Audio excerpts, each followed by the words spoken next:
Kung alam ko lang noon, ang lahat ng alam ko ngayon. Siguro, hindi ko siya pinapasok sa buhay ko. Siguro hindi ako ngayon basag.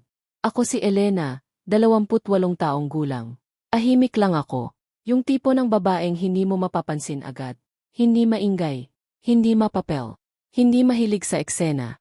Sa pamilya namin, ako yung masunurin. Yung laging tumutulong sa bahay. Yung laging umaalalay kapag may problema. Palaging nakangiti. Palaging maayos. Pero ang totoo, sa loob ang dami kong gustong isigaw. Ang dami kong kinikimkim. Marami ang nagsasabi na mabait ako, mapagkakatiwalaan. Pero kahit ang pinakamaingat na tao, pwedeng madulas. At minsan, isang maling hakbang lang ang kailangan para tuluyang mahulog. Isang pagkakamali lang. Isang maling tiwala. Isang taong akala mo ay sasalo sa'yo kapag nahulog ka. Pero siya rin pala ang nagtula. Ang akala kong pagmamahal, naging suga. At ang taong inakala kong tagapagligtas, siya palang magiging dahilan ng pagkawasak ko. Kung alam ko lang noon ang alam ko ngayon, hindi ko sana hinayaang mangyari ang lahat. Dumating siya sa isang panahon ng buhay ko na, wasak ako. Galing ako sa isang breakup na halos durugin ang buong pagkatao ko. Ilang gabi akong umiiyak ng palihim. Sa trabaho, pilit kong nginitian ang lahat. Pero sa loob ko, wasak na wasa. Doon ko siya nakilala. Si Rico. Hindi siya kagwapuhan sa panlabas. Pero may kung anong magnet sa presensya niya. Tahimik siya. Pero kapag nagsalita, para kang gustong makinig lang sa kanya. Palakaibigan, malalahanin, marunong makinig. Higit sa lahat, marunong kumingin sa mata na parang naiintindihan ka. Sa dami ng lalaking dumaan sa buhay ko, siya lang yung nakaramdam ako ng safe. Parang sa kanya, pwede akong huminga. Parang sa kanya, may espasyo akong maging totoo. Nagsimula sa mga simpleng kamustahan. Okay ka lang. Baka gusto mong magkape minsan. Sa tuwing may problema ako, nandoon siya. Tahimik lang. Presente. Hindi ko napansin na unti-unti, siya na pala ang hinahanap ko sa bawat araw. Alam ko kung anong mali. Alam kong may asawa siya. Pero sa panahong yon, ang kailangan ko ay hindi sermon, kundi lambing. At siya lang ang nagbigay.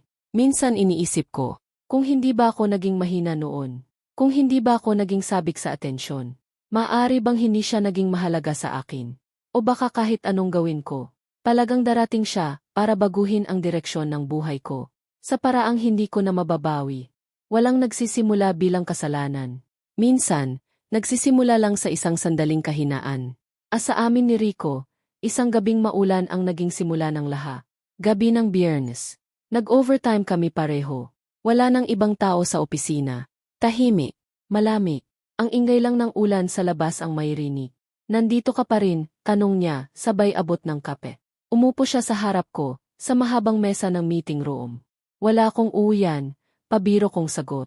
Pero sa loob-loob ko, totoo yon. Napahinga siya ng malalim. Alam mo, Elena, minsan naisip ko, bakit parang laging ikaw ang nakakalimutang tanungin kung okay ka ba talaga? Tumigil ang mundo ko sa linya na yon. Parang unang beses kong narinig na may nakapansin sa pagod ko. Nagtagal ang tinginan namin. Tahimik. Wala nang salita. Pero sa loob ng katahimikan, parang sumisigaw ang mga damdaming pinipigilan. Tumayo siya. Lumapit sa kinaupuan ko. At sa isang iglap, ang mga daliri niya, humawak sa kamay ko. Wala akong ginawa. Hindi ko rin siya tinabik. Tumibok lang ng malakas ang puso ko. Elena, bulong niya. At doon ko na alam, may mangyayaring hindi na dapat mangyari. Pumikit ako. Huminga ng malalim. At sa halip na tumanggi ako pa ang unang tumingin sa kanya. At nanginitian siya. Yun na ang simula. Isang hawak ng kamay.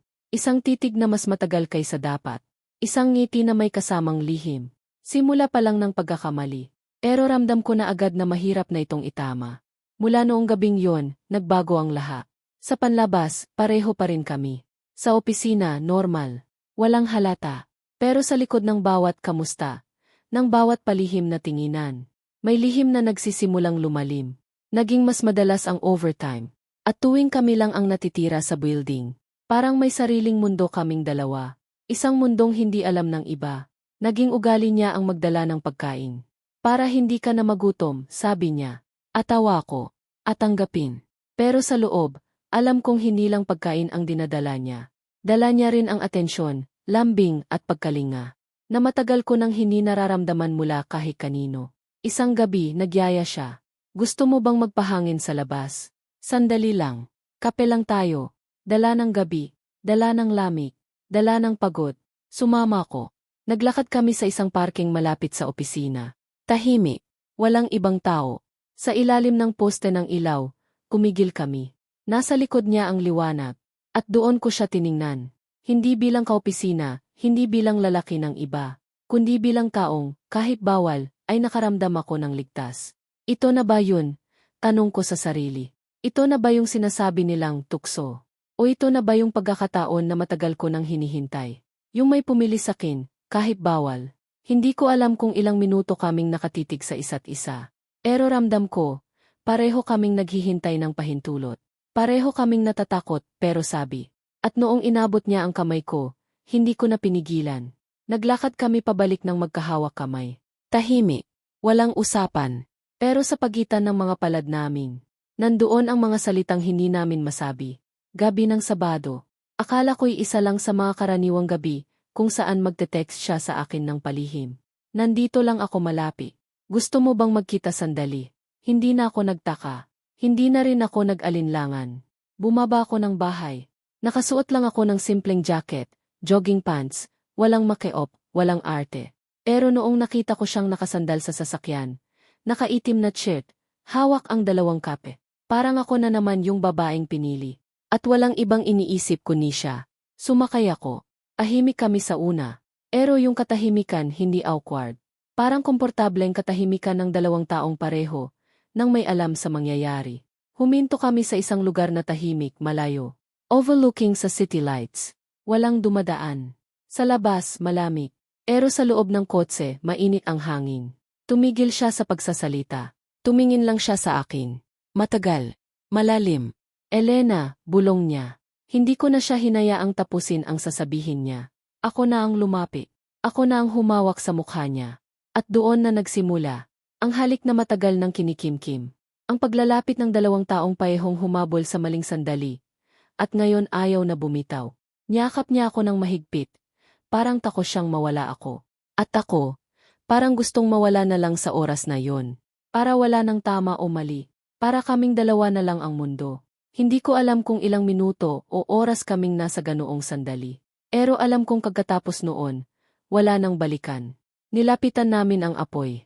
At ngayong nadilaan na kami ng ini, hindi na pwedeng sabihin na wala itong epekto. Sa gabing yon, hindi lang katawan ang naging totoo, pati damdamin. At yon ang mas nakakatakot. Kinabukasan, mas maliwanag ang araw, pero mas mabigat ang hangin. Pagkagising ko, hindi na ako si Elena na pahimik at inosente. May bago na sa akin. May dalang lihim. At kahit walang nakakaalam, ramdam ko na nagsimula ng mag-iba ang lahat. Nakatitig ako sa kisame, habang paulit-ulit sa isip ko ang nangyari kagabi. Hindi ko alam kung dapat ba akong matuwa o matakot. Pagbaba ko ng bahay, naroon siya.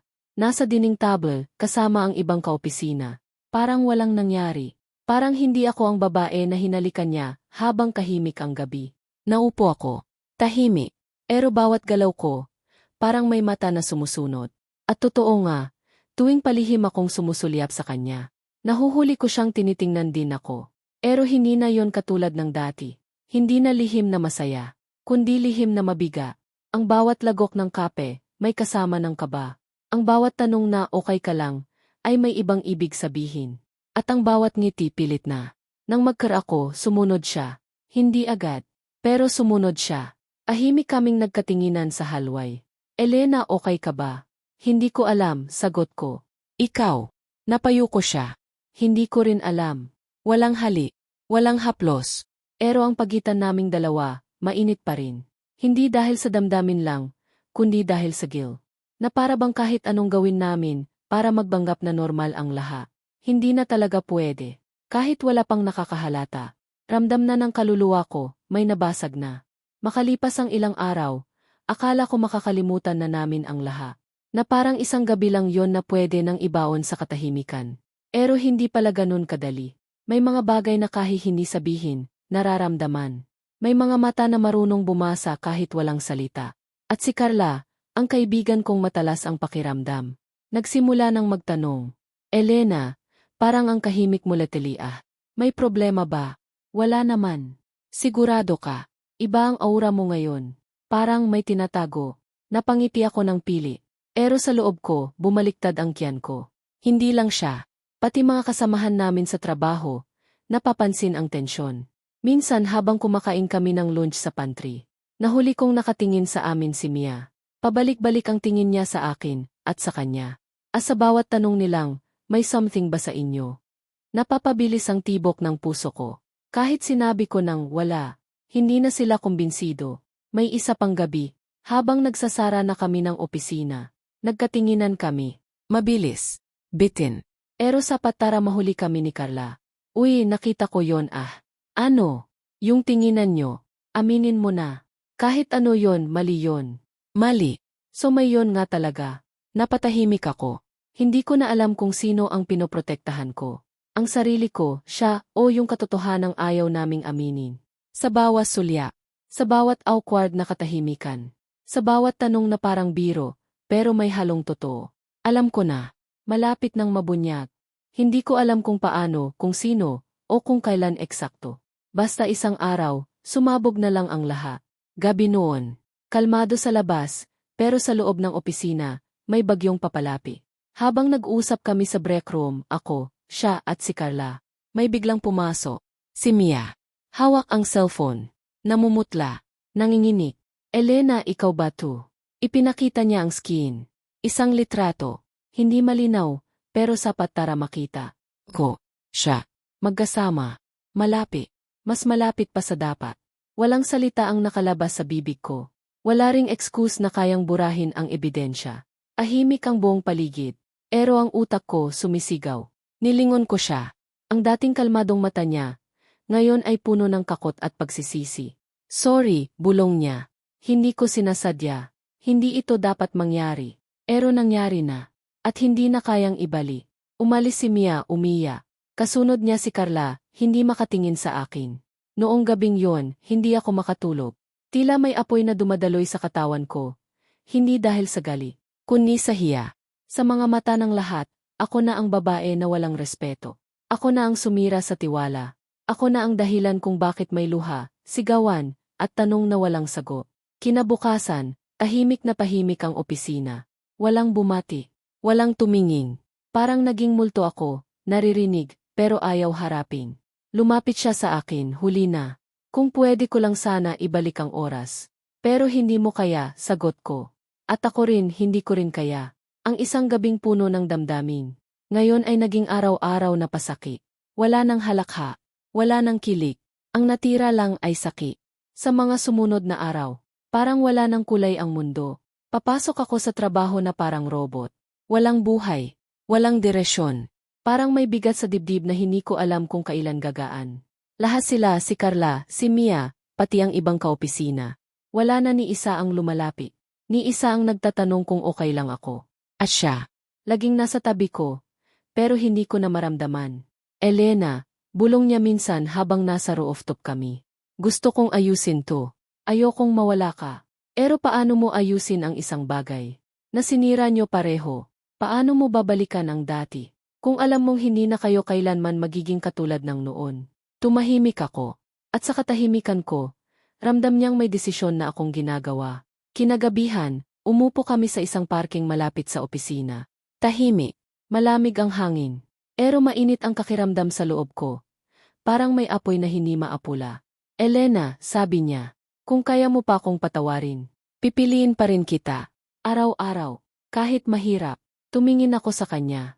Sa taong minsan kong minahal ng buo, kahit mali. Sa taong minsan kong inakala na tagapagligtas, pero naging sanhi ng pagkawasak ko. Mahal pa rin kita, sagot ko. Pero hindi sapat ang pagmamahal.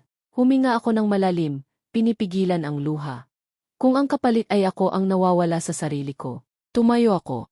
Iniwan ko siyang nakaupo, tahimik, tulala. Hindi dahil hindi ko siya mahal. Pero dahil pinipili ko na ang sarili ko. At sa gabing yon, alam kong iyon na ang huli. Lumipas ang mga buwan. Ahimik ang bawat araw. Pero mas totoo na. Wala na siya. Wala na rin ang dati kong mundo. Pero natagpuan ko ang sarili kong muli, unti-unti. Umalis ako sa trabaho. Nagbakasyon ng mag-isa sa isang lugar, kung saan walang nakakakilala sa akin. Walang tanong. Walang gali. Walang paalala ng nakaraan. Doon ko muling naramdaman ang katahimikan. Hindi dahil sa kawalan, kundi dahil pinili kong buuin ang sarili ko. Nalaman ko na si Mia masaya na rin. Nakapag-move on, unti-unti. At kahit hindi kami nagkausap ng maayos, alam kong pareho kaming sugatan. Pareho kaming biktima ng mga desisyong hindi namin ginusto. Pero kailangan naming harapin. Si Kala, nag-resign. Ahimik lang ring umalis. At hanggang ngayon, hindi na namin muling nagkita. At siya, hindi ko alam. At ayoko nang alamin. Minsan, habang nakatingin ako sa salamin, iniisip ko pa rin. Kung alam ko lang noon ang alam ko ngayon, pipiliin ko ba pa rin siya? Siguro hindi. Siguro. Kahit masakit. Alam kong lahat ng nangyari may dahilan.